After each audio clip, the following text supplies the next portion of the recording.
Bismillahirrahmanirrahim. Assalamualaikum warahmatullahi wabarakatuh. Waalaikumsalam warahmatullahi Waalaikumsalam wabarakatuh. warahmatullahi wabarakatuh. Alhamdulillah, bismillah, walhamdulillah, wassalatu wassalamu ala rasulillah wa ala alihi wa ashabihi wa mawala amma ba'du. Pertama-tama marilah kita panjatkan syukur kepada Allah Subhanahu wa taala yang selalu memberikan kesempatan kita semua bisa melaksanakan presentasi tentang analisis komparatif model pembelajaran role play, yaitu tugas dari mata kuliah Statistik Pendidikan Islam, yang insya Allah akan dibawakan oleh kelompok 4 PAI non-rank B, yaitu dengan saya sendiri, Ferjul Hamdani, kemudian rekan saya Fauzia Fatma, dan juga rekan saya yang satu lagi Heryana Nugraha. Baik, untuk mempersingkat waktu, inilah presentasi tentang analisis komparatif model pembelajaran role play. Baik, untuk mengawali presentasi ini, saya sedikit memberitahukan bahwa dalam pendidikan Islam itu adalah merupakan bagian penting dalam kurikulum pendidikan yang harus dikaji secara mendalam, yaitu dengan analisis data.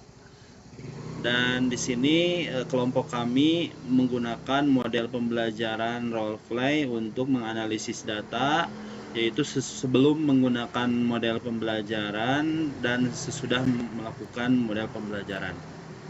Bahwa tujuan penelitian ini bertujuan untuk mengetahui hasil belajar siswa setelah penerapan model pembelajaran role play pada pembelajaran PAI, serta meningkatkan ketuntasan belajar siswa melalui model pembelajaran ini juga. Dan asumsi dasar dalam pembelajaran role playing ini yaitu yang pertama, ada istilah getting better together, yaitu model ini berangkat dari asumsi hasil yang lebih baik dapat dicapai secara bersama-sama. Kemudian ada ketergantungan positif, kemudian ada interaksi terbuka juga, komunikasi dan interaksi antara anggota kelompok harus berlangsung dengan baik. Kemudian ada tanggung jawab individu, setiap siswa bertanggung jawab terhadap pembelajaran individu dan kelompok. Dilanjutkan bahwa ada langkah-langkah tersendiri dalam pembelajaran role play ini. Yang pertama, merancang program pembelajaran, ya, guru merencanakan pembelajaran kooperatif. Kemudian ada mengobservasi kegiatan siswa, ya, guru mengamati kegiatan siswa yang kelompok-kelompok yang kecil. Kemudian ada membimbing siswa, guru memberikan arahan dan bimbingan kepada siswa dalam memahami materi dan sikap selama kegiatan belajar. Presentasi hasil kerja, setiap kelompok diberi kesempatan untuk mempresentasikan hasil kerjanya. Dan ini adalah data pembelajaran PAI sebelum dan sesudah model pembelajaran role play, yaitu terdiri dari 30 peserta didik, dan di sini ada nilai sebelum menggunakan dan sesudah menggunakan. Dan untuk proses analisis data insya Allah akan disampaikan oleh rekan saya, yaitu dimulai dengan Bu Fauzia Fatma. Silakan untuk melanjutkan presentasi ini saya berikan waktu kepada Ibu Fauzia untuk menjelaskan analisis data. Terima kasih. Silakan, Ibu. Ya, terima kasih Pak Ferry atas kesempatan yang diberikan. Bismillahirrahmanirrahim.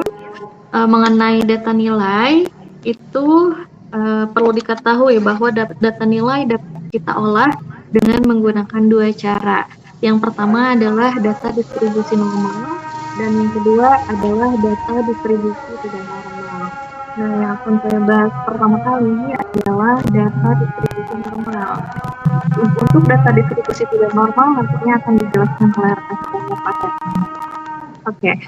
Nah, jika data distribusi normal, maka kita bisa lihat sebelum ke data distribusi normal, di sini ada tabel. Nah, tabel ini menunjukkan data nilai atau sampel yang diambil dari nilai nilai PAI sebelum dan sudah dilaksanakannya model pembelajaran role play. Nah, bisa terlihat di sini sebelum menggunakan role play itu nilai siswanya rata-rata segini ya. Nah, kemudian sesudah menggunakan role play itu terjadi peningkatan yang signifikan. Nah, bagaimana kemudian ini bisa muncul, data ini bisa muncul? Kita coba cek analisis datanya. Nah,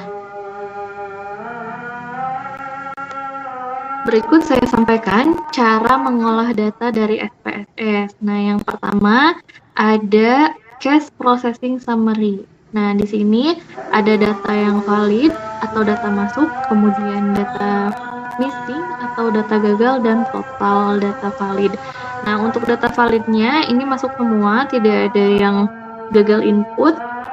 Nah, sehingga gambar di atas itu bisa dideskripsikan menampilkan tabel ringkasan pemrosesan kasus dengan data yang menunjukkan 100% kasus valid dan 0% kasus yang hilang untuk kedua variabel sebelum role play dan sesudah role play. Nah, kemudian yang kedua ada tabel deskriptif. Nah, di sini ada penjelasan atau bisa dilihat sebelum role play dan sesudah role play itu nilai min, median, kemudian lower bound atau upper bound-nya bisa dilihat di sini bahwa dari tabel ini menunjukkan nilai siswa mengalami peningkatan setelah diberikan metode role play. Nah, kemudian tabel yang ketiga itu ada test of normality.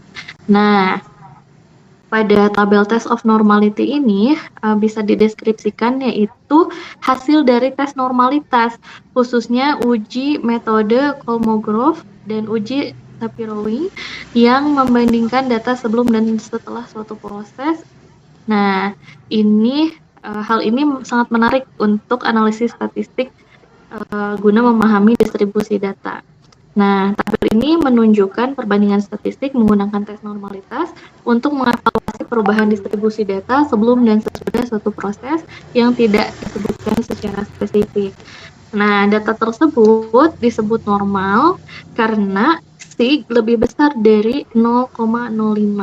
Perlu diketahui, sig adalah kemungkinan ditolaknya hipotesis. Jadi, karena signya lebih besar dari 0,05, maka data tersebut bisa dikatakan sebagai distribusi normal. Nah, kemudian terdapat diagram, ya, ada beberapa diagram yang menunjukkan kenapa data ini disebut distribusi normal. Nah, bisa dilihat itu titik-titiknya. Jika titik-titik data berada dekat dengan garis diagonal, maka data akan cenderung mengikuti distribusi normal.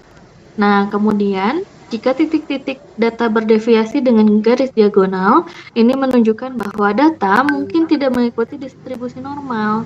Dalam kasus ini, kita perlu memeriksa apakah data sebelum role play mengikuti distribusi normal atau tidak. Seperti itu. Nah, kemudian selanjutnya, nah di sini ada data diagram sesudah role play. Nah, yang tadi kan sudah ya diagram sebelum role play. Nah, sekarang ada diagram sesudah role play. Nah, titik-titik ini berdeviasi. Jika titik-titik berdeviasi dengan garis diagonal, ini menunjukkan bahwa data mungkin tidak mengikuti distribusi normal. Nah, dalam kasus ini, kita perlu memeriksa apakah data sesudah role play mengikuti distribusi normal. Jika tidak, kita perlu mempertimbangkan transformasi data atau metode analisis alternatif. Nah, selanjutnya, untuk data berdistribusi tidak normal akan disampaikan oleh rekan saya, Pak Herian. Kepada Pak Heriana dipersilakan.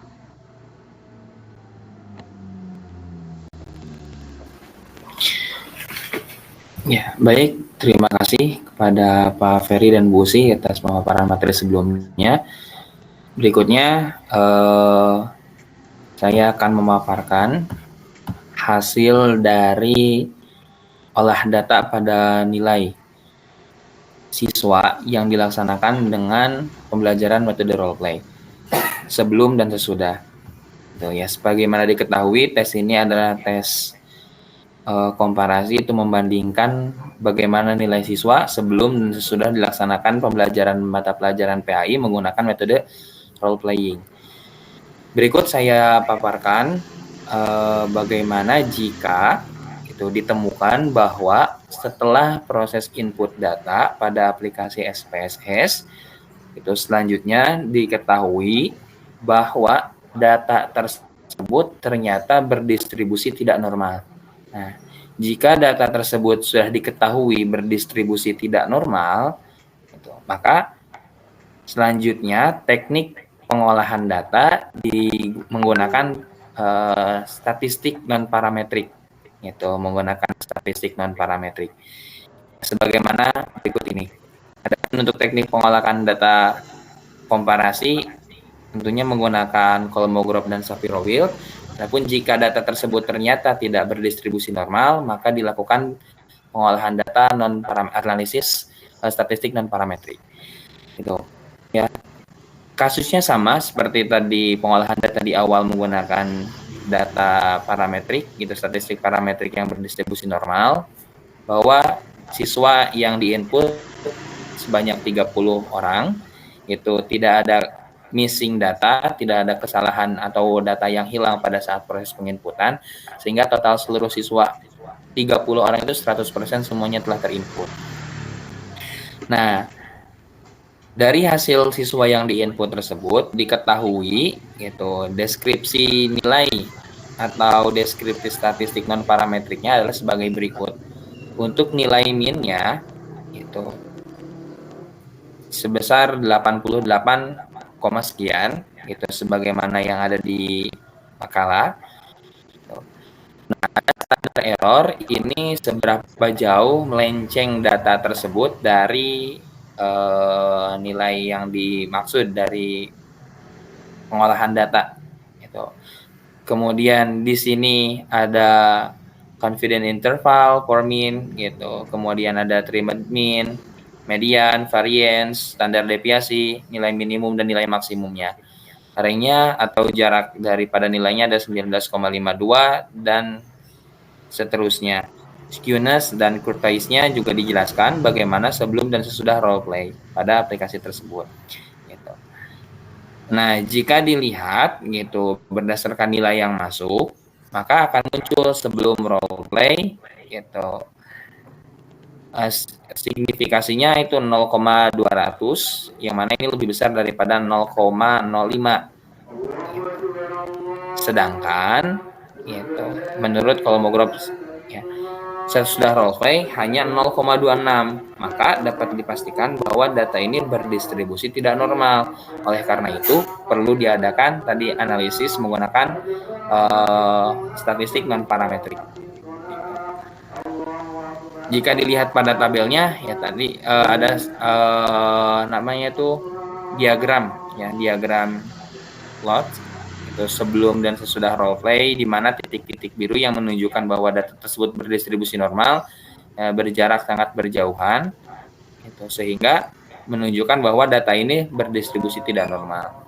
Oleh karena itu gitu kan, dapat diketahui bahwa menurut tes non parametrik, mungkin Pak Per bisa diarahkan ke yang tadi tabel Wilcoxon. Nah, ini ya.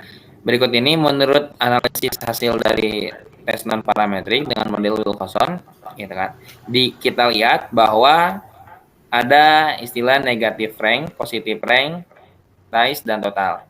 Ini N itu jumlah siswanya, bahwa negatif rank itu menunjukkan bahwa terdapat beberapa siswa sejumlah 5 orang yang mengalami penurunan nilai gitu setelah dilaksanakan metode role playing. Adapun positive rank ini menunjukkan bahwa terdapat 24 siswa yang mengalami hasil positif, yaitu kenaikan nilai, perbaikan nilai. Adapun rise ini adalah siswa yang tidak mengalami kenaikan dan penurunan, artinya stagnan, nilainya tetap sama baik sebelum dan sesudah dilaksanakan pembelajaran dengan metode role play yaitu hanya 1 orang. Total keseluruhan siswa adalah 30 orang. Ini data alhamdulillah sudah valid. Itu dengan rata-ratanya untuk yang negatif rank sebesar 4,40 gitu. Kemudian yang positif rank 17,21. Nah, dan terakhir di sini ada tes statistik tabel yang di akhir Pak Fer. Ya, halaman 10.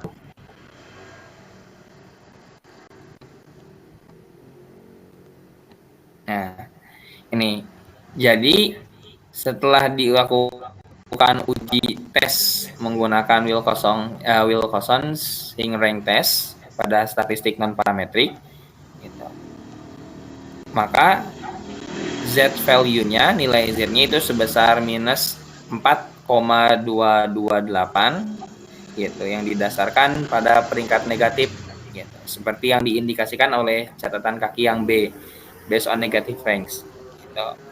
Kemudian ada asymptotic signification-nya yang two-tailed ini nilai signifikasi asimptotiknya adalah kurang dari 0,01 itu ya. Di sini hasilnya 0,000